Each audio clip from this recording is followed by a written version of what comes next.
Hello साथीहरू, आज भिन्न दशमलव प्रतिशत र अनुपातको पार्ट 3 गर्छौँ। योभन्दा पहिलाको भिडियोमा पार्ट 1, 2, 3 हाम्रो युट्युब च्यानल लोकसभाविद एकेमा अपलोड भइसकेको छ। हेर्नुभएको छैन भने कृपया हेर्नुहोला। आज चाहिँ पार्ट 3 खरिदार म्याथको यो खरिदारको सेकेन्ड पेपरको खण्ड गको दोस्रो च्याप्टर हो यो। आजको चाहिँ फर्स्ट क्वेसन गरौँ है। आजको फर्स्ट क्वेसन चाहिँ के रहेको छ?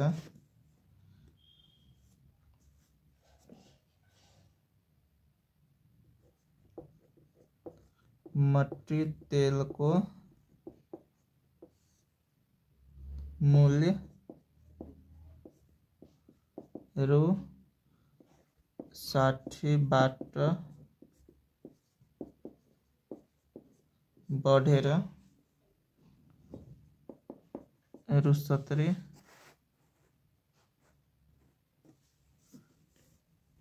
पुग्यो भने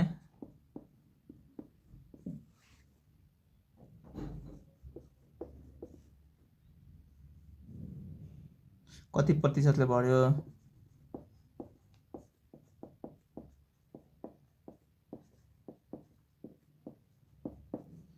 अब हेर्नुहोस्, यस्तो क्वेसन 2.5 मार्क्समा सोध्न सक्छ सोध्यो भने हैन। यो चाहिँ के भन्छ? मट्टी तेलको सुरुको भाउ चाहिँ कति थियो? 60% थियो, के अरे रु 60 रुपियाँ थियो। अनि बढेर कति बढ्यो? 70 भयो हैन। भनेपछि कति पर्सेन्टले बढ्यो भनेपछि अब के गर्ने? मट्टी तेलको यो सोलुसन गर्ने हैन, सम्बन्ध यसको मट्टी तेलको सुरुको मूल्य लेख्ने। अब ल्याङ्ग्वेज लेख्नै पर्छ हैन। सुरुको मूल्य कति रहेछ? मूल्य इक्वल टु रु 60। मट्टी तेलको नयाँ मूल्य अथवा बढेपछिको मूल्य हैन। मट्टी तेलको नयाँ मूल्य अथवा बढेपछिको मूल्य, नयाँ मूल्य इक्वल टु रु कति छ? 70 छ। भनेपछि कति रुपियाँ बढ्यो? बढेको मूल्य कति रहेछ?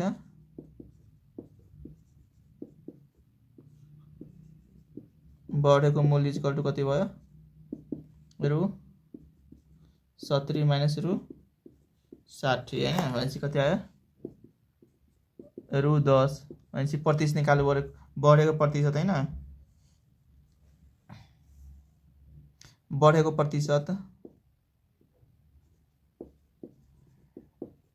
बढेको प्रतिशतको के हुन्छ फर्मुला? बढेको दाम मूल्य 10 रुपियाँ डिभाइड बाई सुरुको मूल्य 60 रुपियाँ हैन, इन्टु 100%। यो 0 ले यो 0 गयो।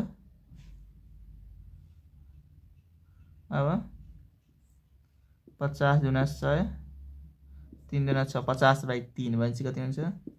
16.67%। अनि कतिले बढ्यो? 16.67%ले बढ्यो।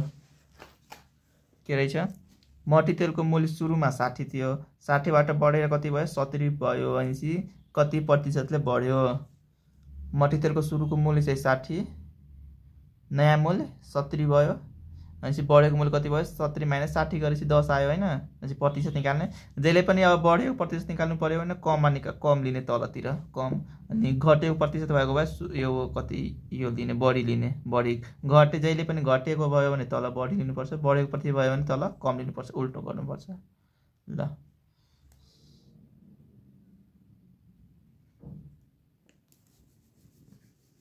आजको चाहिँ दोस्रो क्वेसन गरौँ है।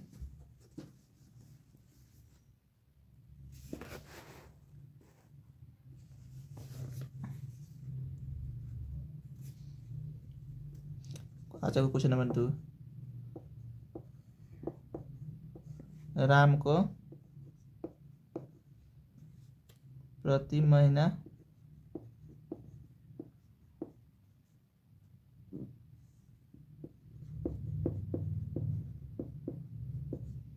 आम्दानी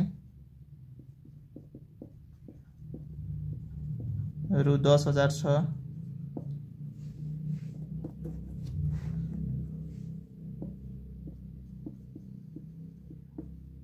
उसले 80% प्रति महीना खर्च गर्छ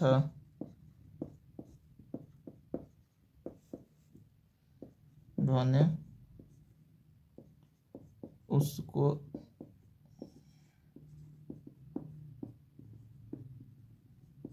वार्षिक बचत कति होला। अब हेर्नुस् त यो क्वेशन 5 मार्क्सको क्वेशन हो। बचत कति होला सोध्यो भने यस्तो क्वेशन 5 मार्क्सको सोध्छ। अब कसले गर्ने हेर्नुस्। रामको प्रति महिनाको आम्दानी कति रहेको छ। प्रति महिनाको आम्दानी हैन, प्रति महिनाको आम्दानी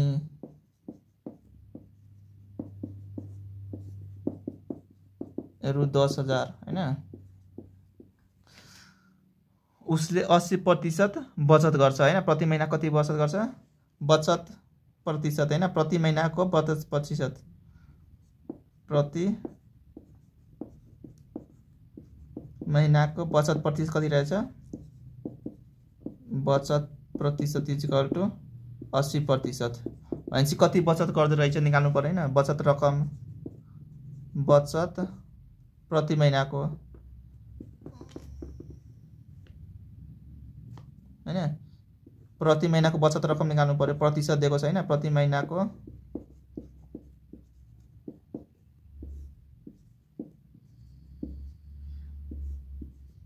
बचत रकम इक्वल टु 1 लाखको के रे सरी 10,000 को 80% हैन। भनेपछि कति भयो 10,000 गुणे 80/100।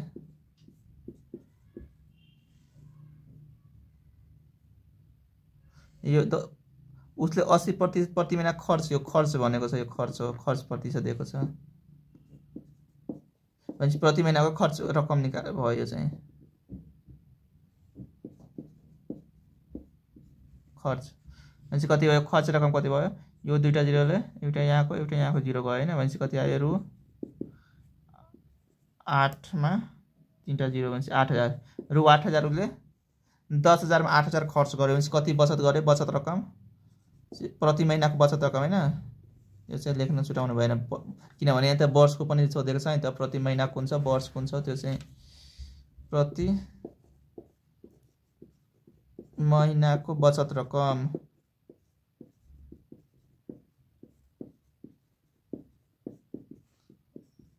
रु 10,000 माइनस 8,000 भनेपछि कति आयो।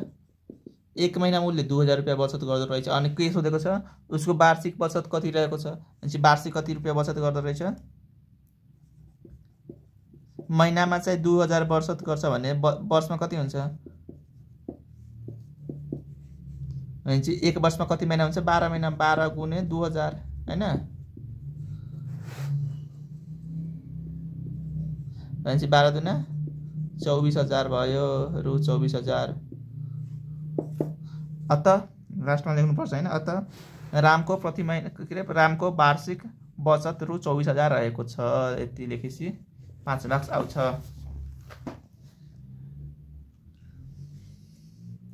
रामको प्रति महिनाको आम्दानी कति छ 10,000 छ। उसले 80% प्रति महिना खर्च गर्छ भन्ने उसको वार्षिक बचत कति होला।